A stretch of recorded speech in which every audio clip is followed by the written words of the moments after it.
And with that, I want to welcome everyone to today's Project Management Community Group meeting, June 21st. So welcome, everyone. Hope you're having a great week and a great day. So some quick housekeeping that we always like to go through at the beginning of these meetings. Some essential basics is definitely want your participation, but if you've got a lot of background noise, please unmute yourself. We'll cue you to let you know when you can turn your mic back on to ask questions. So please do mute yourself. Would also add, I'll hit that third bullet because it's the same type of topic. If you've connected by phone, I feel a little weird saying that this day because most of us connect directly, but if those of you that have used the phone method for communicating, if you just keep us on mute as well, and if you put us on hold, and that's why we like you to put us on mute, because if you put us on hold, that music will come through. So we don't need the musical bed during our presentations. Closed captioning and live transcription is enabled should you need it. And if you have a question or comment to add, raise your hand or enter it in the chat. We'll use this opportunity to say that during the Agile moment, you can ask questions at pretty much any time, because that's the point of that presentation, to be discussion. But as we launch into the main presentation, and I'll remind everyone again, as we launch into that presentation, do put your questions in chat. And then we will have a segment at the end to run through those questions and get those answered. And a simple reminder that this session is being recorded. We move on.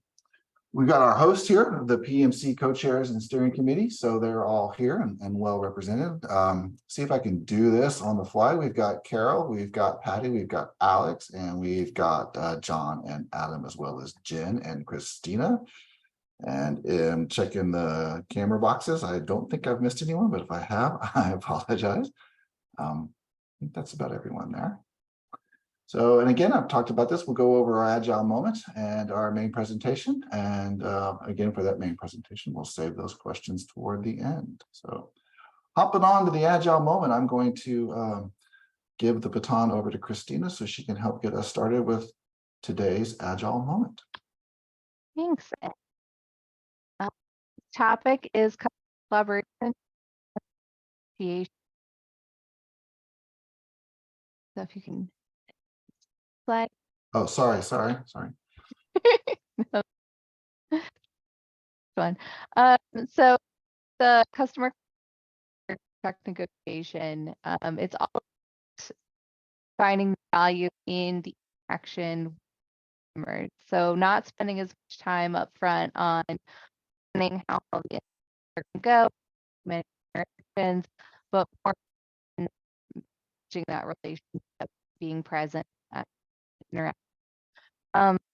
What's still important is making expectations of the customer, right? Or we communicate when we communicate. Hey, Christina, sorry to cut in, yes. but your audio is coming across really choppy. Me real quick.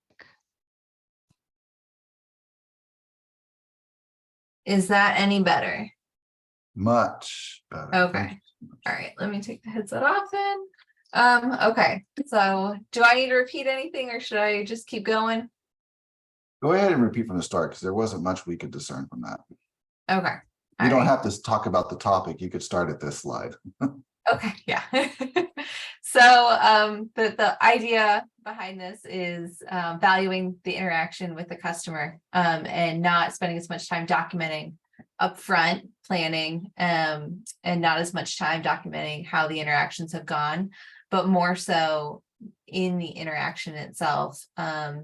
It's still important to manage expectations, right? So what are we looking for from the customer? How are we going to communicate with them? Where are we going to communicate? And setting those ground rules and those boundaries, but being more open to changing needs, unexpected things happening, being open and honest to promote trust between the groups. And then this ends up making a big difference in how we work together, being able to better use our time, working faster, adjusting to those changing needs, and aligning the customers with the team. It helps us to plan better, and get more productive feedback. So, and then ultimately the customers becoming more vested in the outcomes. So easier said than done. Ed and I were talking a little bit about this as we were planning for today, and we're discussing some of the challenges. And so some of the challenges that I would anticipate were that this is a different approach than our teams may be used to. And maybe it seems like more work up front, or, you know, it's just more to get your head around as far as working with people differently. But we're also still doing this a little bit already. And John will know this from his time at Mason, and we had pilot groups where we had all our pilot users into a Microsoft team, so that we could communicate with them there and have that ongoing communication. We did set ground rules, we did set boundaries, but it was a great chance for us to bring everybody in, update people on the progress, and get their feedback there. Ed, do you have anything you'd like to add here? Yeah, so this one, I take this concept two ways. And so first, because I think I've said before in previous community groups, working on my Agile certification. So as I learn this, I say that to say I'm not an Agile expert, but a true Agilist would say that you've got a team that rallies around their product or their service development, right? And that team really has three distinct roles. You've got your product owner, you've got your Scrum Master, and then you've got these people that they lump together called developers. And a developer is a loose word in the Agile nomenclature, because that developer could be a communication specialist, could be a programmer, could be a lot of different types of roles, but that group gets together and they rally around the improvements to that product. So as you read and study Agile, you think, okay, this makes sense because there's no more than 7 plus or minus 2 in that group. And so communication becomes very important, and it's very transparent. And the product owner is the product owner is there making her recommendations for what the value of the next value improvement will be. And the Scrum team rallies around that to incorporate that into their sprints. But I don't know about you, but a lot of us are still working what I would call conventional projects. So while an Agilist will say you're either doing Agile or you're not, it's kind of fun to play around with the idea of how do you incorporate some Agile concepts into our conventional projects. So how do we kind of break that traditional relationship between the documenting all the details versus putting the emphasis on the collaboration itself. So those are my thoughts. Anyone else is welcome to chime in, particularly if we get any Agile experienced guest out there.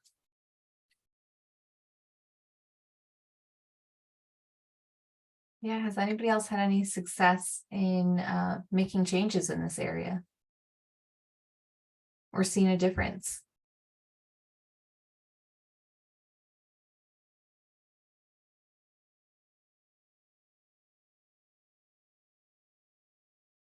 Go ahead, Christina. I'd say one of the other things I think that we were talking about too was the you have your institution's project team, you have your customers at your institution, and you may often have a vendor and their team.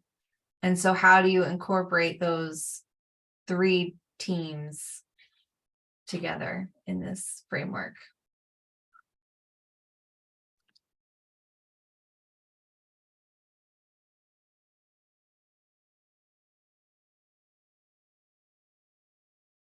So one area that I know, Christina, really what I hear coming out from an Agile moment here is really a very change management focused approach, that we look at, which is, a lot of times as project managers, we get very focused on the actual project change, what's happening, whether it's a technology project, a construction project, whatever type of project it may be. But what it really brings into play is the concept of is managing people through the change and getting buy-in through those processes. And that's where investing, like Karen said in the chat, relationships matter. So one of the easiest paths to a stronger outcome is truly coming from developing those relationships and that buy-in up front versus having that feeling of forcing the change upon somebody. So investing in those relationships is really vital to the overall successes. Yeah, definitely.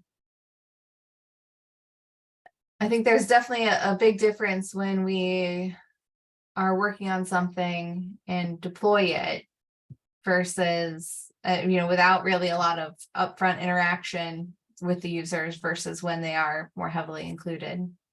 So, yeah, definitely. I wanted to jump in too, just to say that I like that point 5, where we're saying that the customers are becoming invested in the outcome, because when we're doing it with the Agile approach, I've seen time and time again where if it was just the traditional way, they may not hear about it until the very end, but when they're hearing these updates throughout the whole process and they're able to give their insight as well, it just seems like the projects, they go a lot smoother, like in my experience. So I'm definitely seeing a lot of great impact out of the Agile process. That's great to hear. Yeah, no, I agree.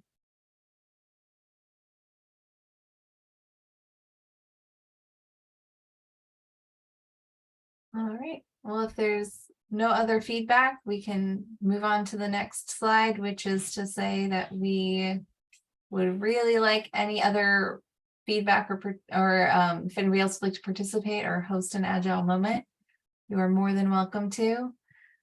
So if there's anyone who wants to lead a discussion, feel free to reach out to the committee and we can arrange that.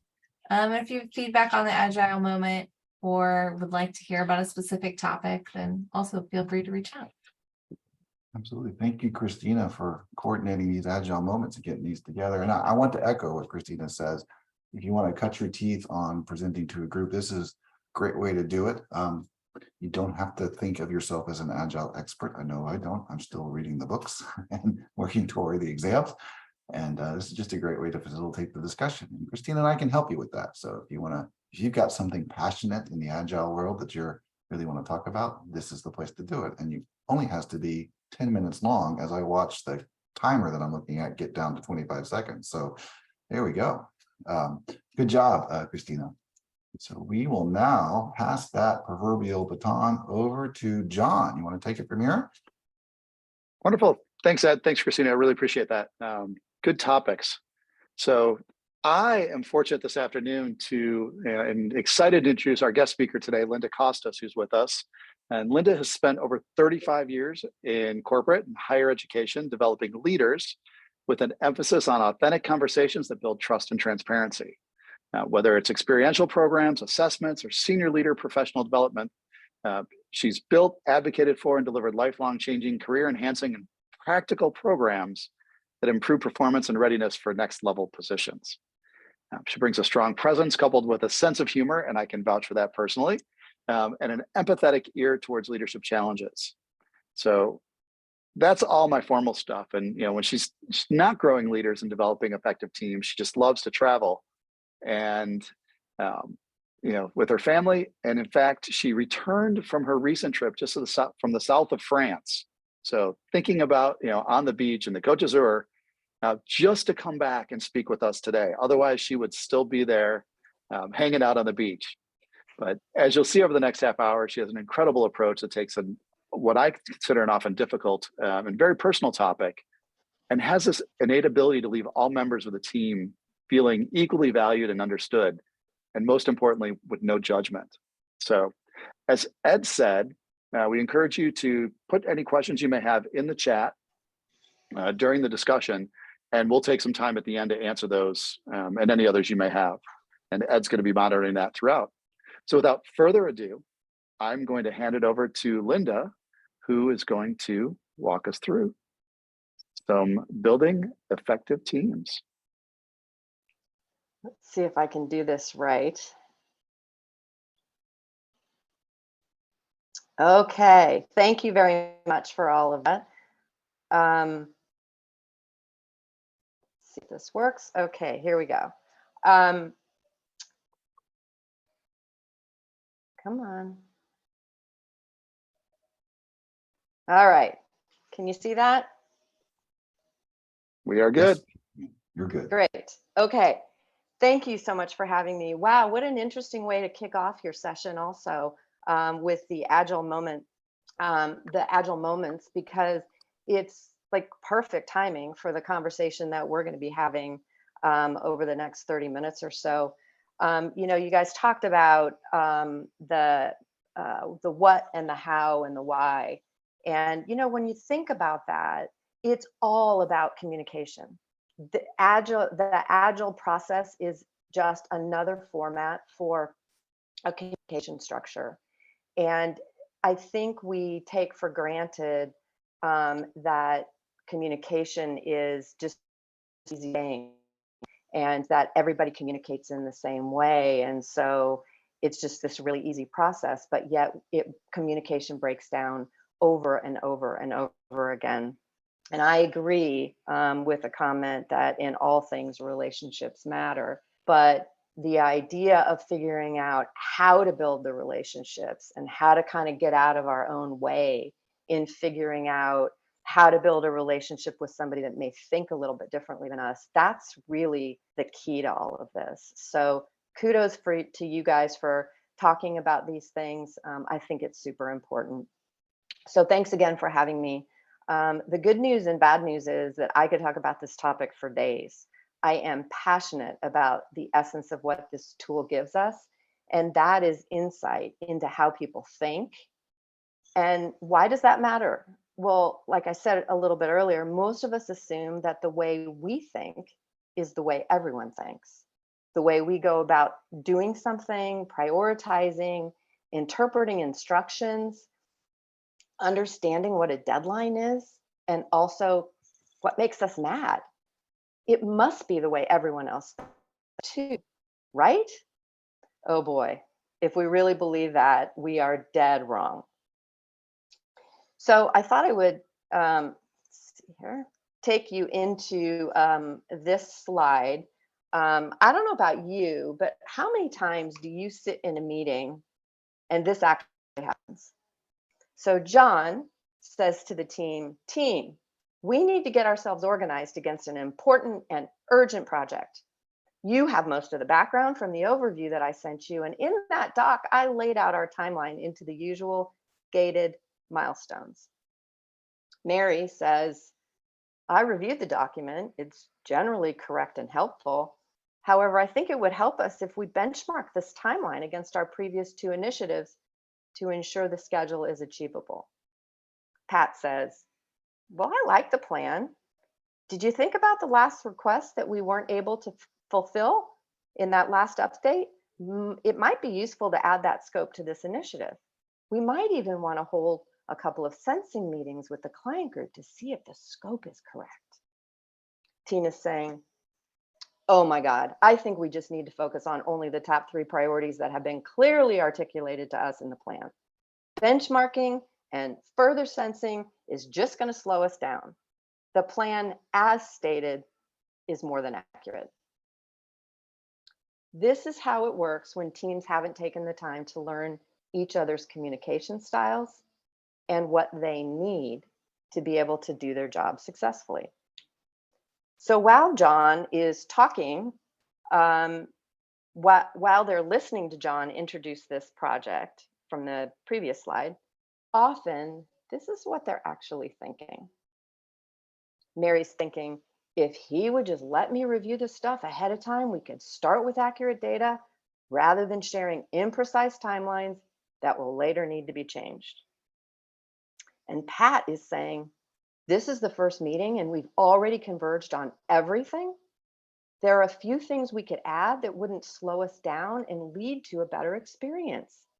A little more collaboration would be helpful. Does my voice even matter? And Tina's saying, our results would be so much better if we could stop fussing over these milestones, being picky about a couple of days in the schedule, and brainstorming the next 100 ideas. If we just got right to it, we would have a better product in our clients' hands already. Sound familiar? I know which thought bubble is me. How about you guys? Okay, let's take a step away from that real life experience that I just gave you. And let me tell you a story to illustrate the key differences in how people think. This slide is in the BIR assessment report. It represents the 4 primary communication styles in the BIR. For those of you that have taken the DISC assessment, some of this will sound familiar. But what I want you to remember here is that there is no right or wrong style. The key here is to know where you are so you understand yourself a little better. Let me back up and tell you that the BIR stands for the Behavioral Intelligence Report. This is about a 40-page report that talks about all of the different ways that people communicate, and specifically talks about an individual when they take the report. I'm going to tell you a lot more about what's in the report as we go through this. So let's talk about this one. I'm going to start with the dominance, the red box here. The dominance, these are people, we're going to talk about the characteristics of each one of these. And then I'm going to tell you a little bit of a story along with it so that you can see how people show up differently in the same exact experience. So the folks that are in the dominance part of this quadrant, these are people that have a very short attention span. They love the phrase, be bright, be brief, be gone. They're very goal driven. They're entrepreneurial in their ideas, their big picture thinking. And they want always to get to the when. When is it going to be done? Really great in the sort of CEO category, but they are driven by those end goals. So they're the ones that are going to say in our scenario, you see that hill over there? We are going to take that hill and we are going to be there by tomorrow. Okay, that's what they care about, is the end goal. The people that are in the influence, where you see in that yellow box right there, these people are all about relationships. They care about relationships. They want to be in relationships. They want to bring people along. They are also very strategic. They like to bounce the big picture ideas off of the people that are in the dominance part of the wheel. But what they care about the most is relationships and how the ideas, the vision is going to affect people.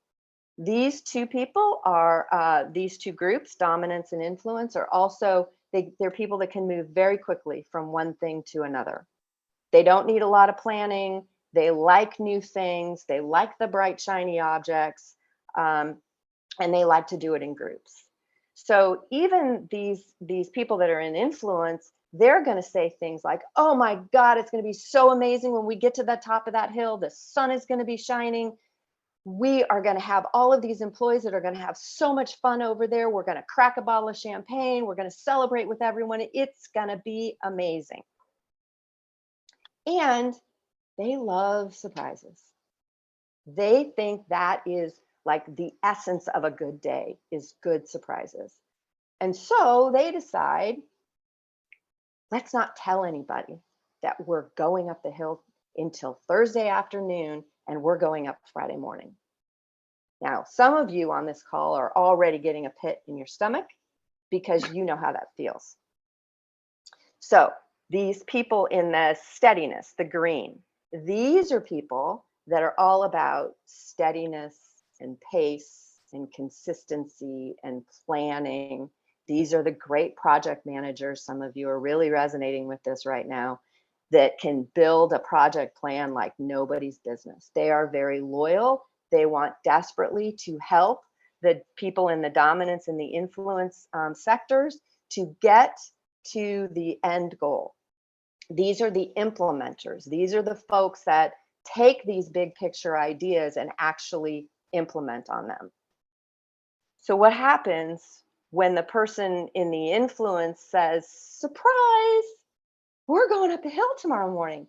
Isn't that going to be fun? The people in the steadiness group say something like, you're kidding me, right? You mean next Friday. You don't mean tomorrow, do you? No, we mean tomorrow. Isn't it going to be fun? People in the steadiness say, oh, I got a million questions. I got to ask you about all of this because I don't think that we've planned for this. The people in the influence say, oh, we'll figure it out as we go. It's going to be fine. No, no, no, says the steadiness people. How many people? How many cups do we need? How many bottles of champagne do we need? Have we even thought about sending people an email for tomorrow to bring their tennis shoes? People in the influence category say, oh, wow, those are some good questions. I didn't even think about that. Sound familiar? In comes the compliance folks. These are people that are in this blue area. These are people that are structured. They like research, data, information, reports, and they usually like rules. These are people that very much feel invested in making sure that the group is headed in the right direction. And that requires time. These people care deeply about making sure that we're going the right way and that we're not going to step on toes or break rules, and that we're going to be going in a way that's defensible. So you surprise the people in the compliance area at 4 o'clock on Thursday afternoon, they're going to react like this. You have got to be kidding me. You think I'm going up that hill with you tomorrow? You haven't even proven to me that that's the right hill. And if you think I'm going up that hill when I'm the person responsible for making sure that we're going to the right place, you haven't given me enough time or showed me the respect that I need in order to make sure that we're going the right way. Forget it. I'm not going up that hill because if it's the wrong hill, they're going to yell at me. I don't want any part of this. I'm taking a vacation day. I'm out. Okay, so here's the story. The storyline is the same. We're going to the top of a hill. The critical piece is that the people in the dominance and the influence desperately need the people in the steadiness and the compliance areas in order to execute on their grand plan.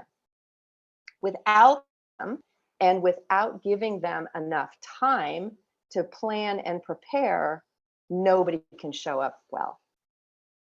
Okay? All right. So, when an individual completes the assessment part of their 40-page report includes this graph.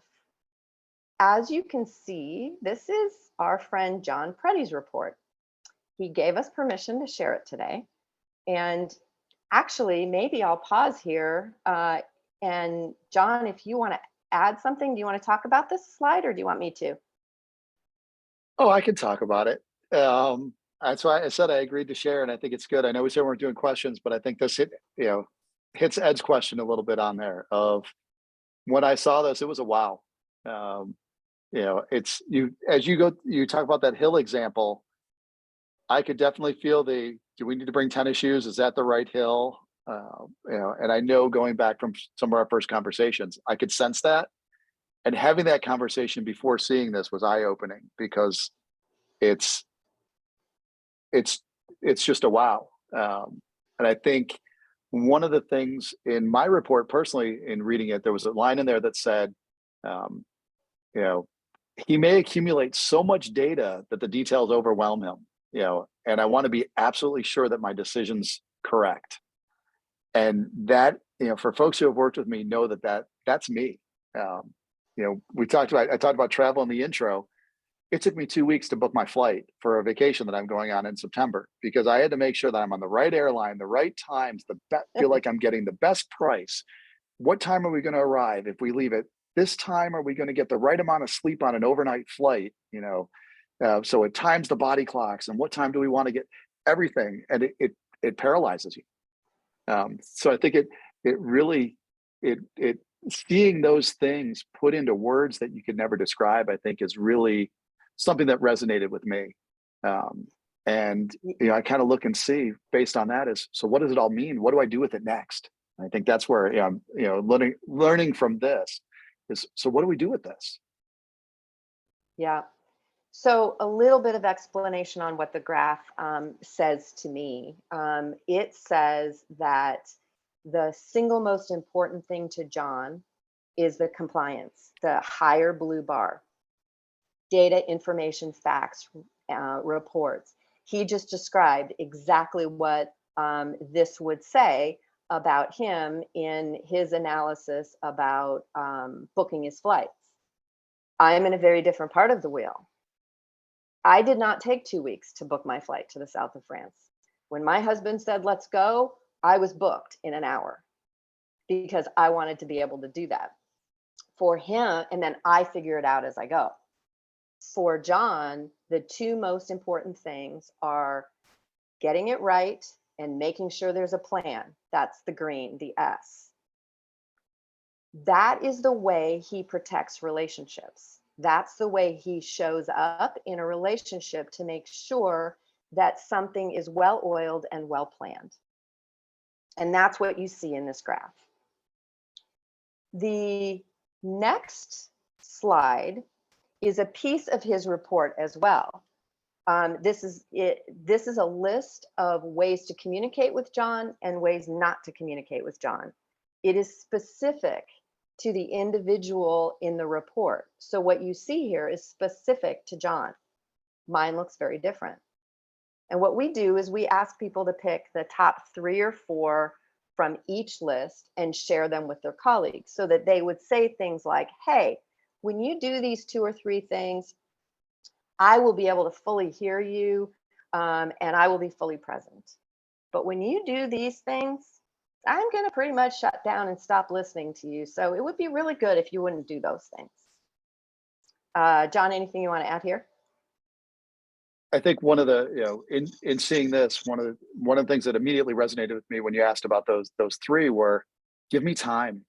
It's, for me, being someone who internalizes a lot, having that time to prepare, having that time to come thoughtfully into a meeting or into a decision-making process helps me be a lot more effective, and time to actually do what we say we want to do afterwards. So, rushing to decisions in a meeting where you just raise a topic is not always the most productive in my world. So seeing that's kind of those same sides of the coin, that was one thing that really jumps out at me. Yeah. What this report and reports like this can do is really crystallize those things that swirl around in your head or that you haven't quite found the right words for. Just like John said, it can say, yeah, that's the thing that I really need to tell other people about so that they're clear about how I'm going to hear them best or hear them worst. All right, so once all the individuals within a team have taken the individual assessment, then we can build a team report that allows everyone to see where each other is in the spectrum, or in this case, in the wheel. This is represented by the wheel that you see here. This is the actual leadership team that John sits on at the Alumni Association at Notre Dame. John's the blue dot. So what you can see quickly is that he is all by himself on the left side of the wheel, and the others are all pretty well clustered in the yellow or relational side of the wheel. When I did this debrief with John had some very strong reaction to that, and I'm actually going to let him share that with you, and then I'll give you my take on it. So for those, I know there's a bunch of people who know me on this call, and they're probably not surprised to see where I live on the wheel. And for me, I'm relatively new to my organization. So I've been here less than a year when we did this, and I had been feeling a lot like I just didn't fit in and felt like I was kind of on an island. And really in picking up and moving, did I even make the right decision to come here? And it's a questioning of how I fit, how I feel about it. But really what came through is, that was my perception, but really, and I'll let Linda explain this because she can describe it better than I can and has the words to do it, is what's the reality for the team in here, and what was the comforting fact on the other side of this is they need me. And I have a very specific role here on this team that's valued and extremely important. So Linda, I'll let you describe that, because it makes me feel, one of the things that it shows in my, in my chart is I thrive off of positive feedback. So when Linda describes this gives me the ego boost that I need for helping my role and those of us that live in the compliance areas. All right, well, here comes your boost. So when John first said to me, oh my God, this is why I don't fit in, this is why I feel so awkward here, my response to that is, what an opportunity for this team, because John thinks about things differently. He thinks about structure and process and data and research and rules. He thinks about how to defend an idea. The others, they think about how amazing the idea is going to be and how we just need to bring the people along. And oh, by the way, some of them, like I mentioned earlier, might see the bright, shiny objects along the way that they want to chase. You guys call that scope creep. We need John in these kinds of teams in order to reel that back in, as long as he shares his voice. So that's the key. How do we communicate the differences in a way that values both equally? So in the team session, when we're all together, we actually go through each communication style and match that to the individuals on the team. So here's our friend John again. And there's a lot of information on this page. I'm not going to go through all of it, but I am going to give John a chance to chime in again too. What I want you to see here is, John mentioned that he called this to me like his baseball card. And I think that's a great way of describing it. If you look on the left side, you'll see potential strengths for John. Identifies problems, rules, errors, and procedures, shows self-discipline, implements and fine-tunes, makes tough decisions without letting emotions interfere, and follows projects through to completion.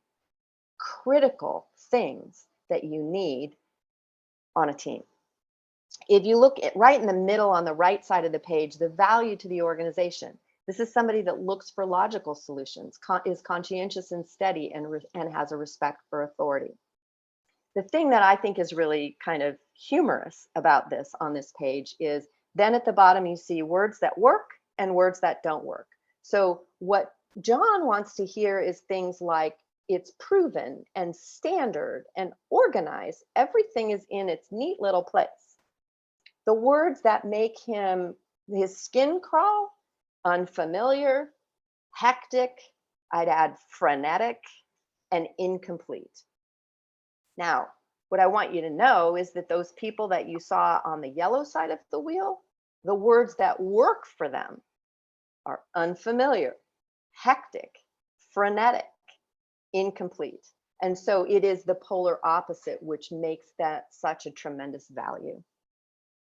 John, anything else on this page? I think you really hit it. I think the one thing that stood out to me was, in feeling like I was a little bit alone, is realizing that I'm 20% of the team, and it's just over 20% of the population kind of fits in this category. So, and I think, one thing is that it would surprise me if we weren't, probably the folks on this call from project manager types, representative a lot more than 20% of the folks on this call in this particular space. But and really seeing how it fits with the other categories as well. Yeah. What John's talking about is that when you look on the far left side of the wheel or the page, and there's that wheel and it says 21.28% of the population, that represents the total population, the hundreds of thousands of people that have taken this assessment all across the world. There are about 21% of the population that shows up in this part of the wheel. He's one person in a very small team representing 20%. So that's what he's talking about. Okay. So let's go back to our real life project launch story from earlier. This group has now gone through the individual BIR assessment, has had a team session to learn about each other also. So now Knowing how his team thinks and processes, John may launch by saying the following. Team, I sent you all the information I have on this project so you know the background. I also sent the general objectives to each of you in a shared file.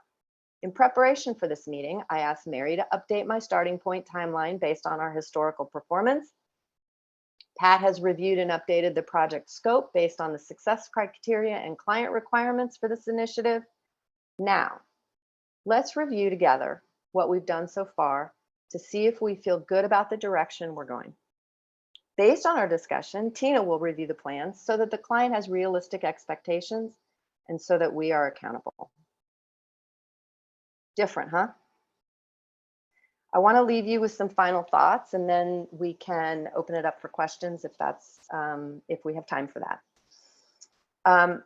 We use this experience to enhance relationships. It becomes a common language that is used to support each other in ways that are meaningful. And it allows us the opportunity to plan and think about our audience. So think about this. When you go to pitch an idea to a senior leader, where are they in the wheel? You need to know that so that you can make sure you get them what they need. Will they need to hear about the data, information, and facts? Will they need to know when it will be done? Will they need to know how it's going to affect the people? Or will they want to know it's tried and true and has a full-blown project plan? This is where the magic is, guys. It's not rocket science, but it is an opportunity to pause and create the awareness that we don't all think alike, and that if leveraged, it's actually the difference maker between good teams and rockstar teams. So I think I'm going to pause there and see if there are questions. All righty.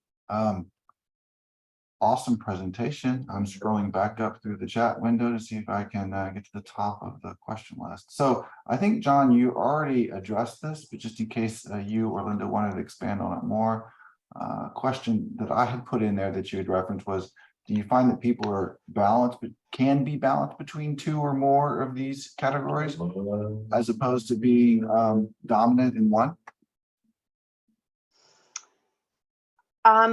So you mean the blue and the green that you saw for John? Yeah, or could you find somebody that's almost equally balanced in the yellow and the red, or maybe even the red and the blue? Or All over the place. Okay. Yes, yes. There are, so the blue and the green are the people that we've been talking about, like John. And probably like many of you, I think I agree with John that that's probably familiar to many of you in the roles that you play. The people that are in the yellow are all about relationships. If you pair that as a secondary characteristic with the green, then you're going to get somebody that is very much into relationships and wants to protect those relationships and take care of those relationships by making sure that they're prepared, that there's a path in order to get to whatever the desired result is. If the yellow is also paired with the red, what that person is going to be thinking is some combination of, got to get the people to come along because we've got to get this done. And so it really is very different depending on what the primary characteristic is versus the secondary characteristic. Does that answer your question? Yes, it does. It does. Great. Moving on through the feed there, there's John, just so you know, for your comfort level, there are several people that can relate to your travel. I'm not going to call them woes, because is how we travel, right? So you got some people that are in your camp. Let's see here. Question from someone wanting to know, how can they take this test and get a graph just like that, the one that John has? Well, I am going to send to the group or I guess to the leadership group here, this slide deck, and it will also have the information about how to contact me. So we can certainly talk offline on that. And then how much of these categories are nature versus nurture? Are we born with them, or does life kind of mold us or steer us in that direction? And Yeah. I'll follow up quickly with, can things happen to cause us to change from one category to another? Yeah, I love that. I'm going to stop sharing just so that I can see you guys. Is Sure. that okay? That's awesome. And Linda, while you're doing that, there's actually a related question to the nature versus nurture that I thought, fits well with it, which is someone asked, are we the same way at home as we are in the workplace? Like, is it, do we have split personalities, if you will? Yeah. Or can you be different? Okay, so I can't figure out how to do this, so I'm just going to talk to you guys. And unfortunately, I can't see you. So I love those questions. Generally, the primary characteristic doesn't change. The secondary characteristic can change because oftentimes it's a reflection actually of what you think you need to do at work in order to be successful. And when that changes, when your work life changes, when it can show up as different, even if you're going through some crisis in your personal life, that secondary characteristic can change. Generally, the primary characteristic does not change. Here's what does change, and we haven't talked about it at all. One of the components of this report is a whole section on emotional intelligence. EQ is something that you that you grow over time, and everybody can grow their EQ as opposed to their IQ, which is something that you're born with. So for EQ, there is this section that says, here's where you are in your EQ. It talks about your own self-awareness, self-regulation, social regulation, social awareness, and your motivation factors. Each one of those categories has a whole page on how do I improve this if I want to? How do I become more aware of my surroundings or more aware of how I'm coming across in order to build those skills? Because again, coming back to what you guys talked about in the very beginning, relationships are everything. And if I can't figure out how to build relationships and be more self-aware and be able to read a room a little bit better, then I'm at a disadvantage.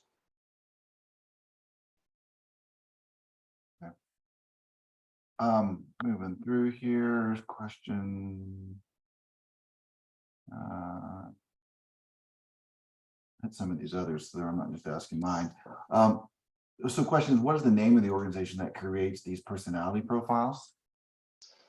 So there's a lot of different assessments that are out there. This particular one is called the Behavioral Intelligence Report, and it comes from an organization called TTI. There's several reports, and this is one of them. Okay. Would you find certain trends of communication styles or these categories in different industries or environments, say versus education or business or higher ed and oil and gas or something like that?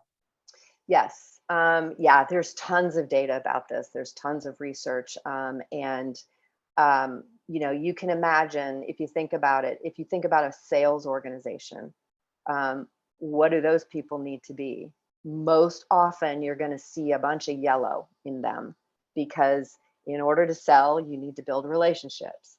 And so if they're gravitating towards that area of work, they're generally the people that have never met a stranger. And if they've never met a stranger, then they're typically falling in that yellow part of the wheel. So yeah, there are trends that you can see about that all the time, which is another reason why John was pretty sure that many of you guys would fall generally in the same area that he was as well. Yeah. Well, and you go back to that wheel where his team was plotted on the different wedges. It should be no surprise. I want to be careful about generalization here, but it should be no surprise that the alumni office had a bunch of yellow relationship builders, idea. Oh yeah, yeah.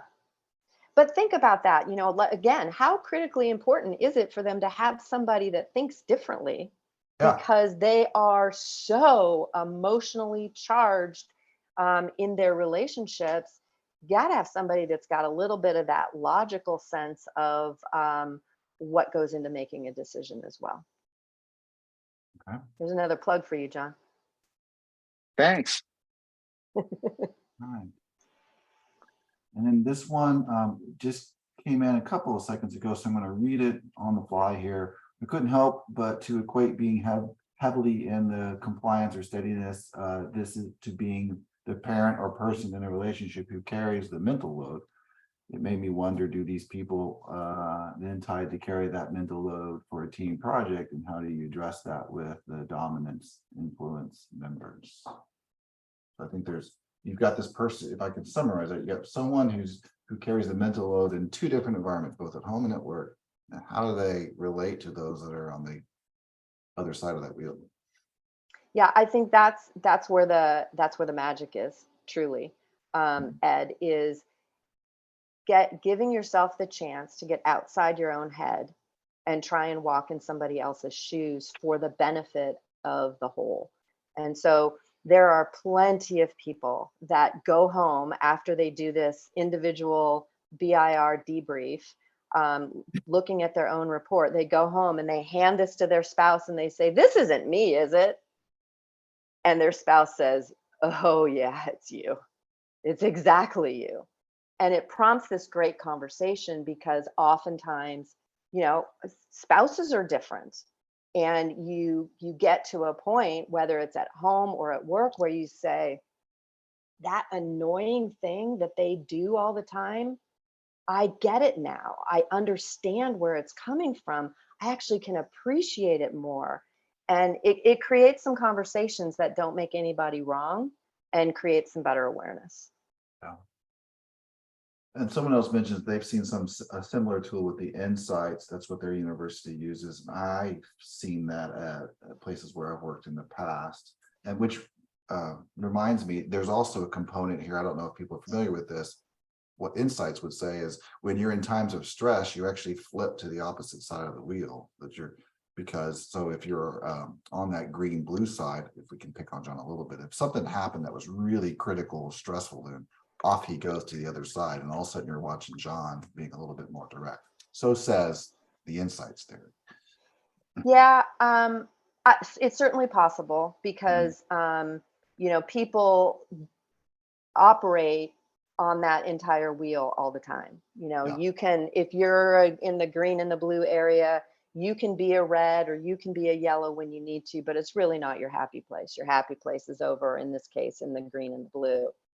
Oftentimes what I see, though, Ed, is that under stress, picking on John, he could become more rigid. He could become, like he said, the analysis paralysis, because God forbid he makes a bad decision, or he doesn't have enough time to make a decision. So he could anchor in deeply into that blue and green and never make a decision at all. That's how his stress could show up as well. But by that same token, picking on John again, this is kind of fun. If you put him in a room and he starts to see smoke come under the doors, in defense of John, he's not going to sit there and do more data analysis about that smoke, what kind of smoke it is, how much smoke it is, how much time he has. He's going to be figuring out how to get out of that room. Absolutely. Absolutely, he is. Yeah. So since we're talking about me, we do have one more question that I'd like, and then Ed, I know we're pretty close to the end, but I thought this was a good one. I said, in meetings, I often find that the compliance steadiness folks don't speak up as often.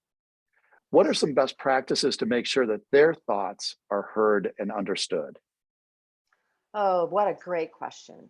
So there's a lot of components to kind of how to answer that question. One of the things that I would say to you is, in general, the people that are in the green and the blue, the steadiness and compliance, are oftentimes also introverts.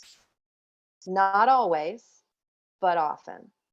So what happens when you're an introvert and there's a lot of the yellows and the reds bantering back and forth, and you can't even get a word in edgewise, and you're thinking about all of these things, and there's new ideas coming up all over the place, and you're bouncing off the walls and everybody's head is spinning. what is really important is that people that are in the steadiness and compliance recognize and value the fact that they think differently, and that those ideas are critical in forming the right decisions going forward.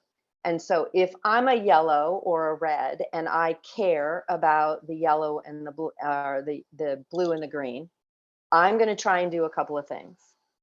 I'm going to send out an agenda before the meeting so that the yellows and the blues have time to think and prepare. Because oftentimes you're not as comfortable speaking up if you haven't fully baked the idea in your head. That's what introverts do. So I'm going to try really hard to send out an agenda. And then what I'm going to do is I'm going to give everyone space to talk. I'm going to let the yellows and the reds talk for a little bit. And then I'm going to say, hey, John, we haven't heard from you yet. What do you think? And I'm going to give you space to talk. Because I promise you, most of the time, what the yellow or the green and the blues think is, you know what, these reds and these yellows, they're so smart. They're probably have already thought about the things that I'm thinking about, so I won't even bother talking about it. Not true. So those are two things that I would do. Okay. Well, I think we're gonna stop it here because I do need to go through what's coming up next in a couple of months. In fact, in order to speed things up, I won't kick over to sharing the screen. So just picture a table of July, August, September, and October as a timeline. And remember, July, that's the easy one. We take a month off, so there's a break, no meeting. August is getting pretty exciting as well. So we can follow up this awesome presentation with a presentation from most likely PMI to talk about some certifications, micro-credentials potentially, and ACP versus, I'm sorry, I use an acronym, the Agile Certification Professional versus the Disciplined Agile Certified Professional. So see, and even have time for QA. That should be a good presentation. September, no plans yet. So if you've got some ideas that you want to present, that spot is open. And keep in mind that October, the Educause National Conference in Chicago. So there won't be a community group meeting in this style, but do keep your eye open for what this community group might do during the conference. So I'll stop there and wish everyone awesome remainder of the week. This has been awesome. Thank you, Linda. Thank you, John. And another thank you out to Christina, and everyone take care and make it a great one.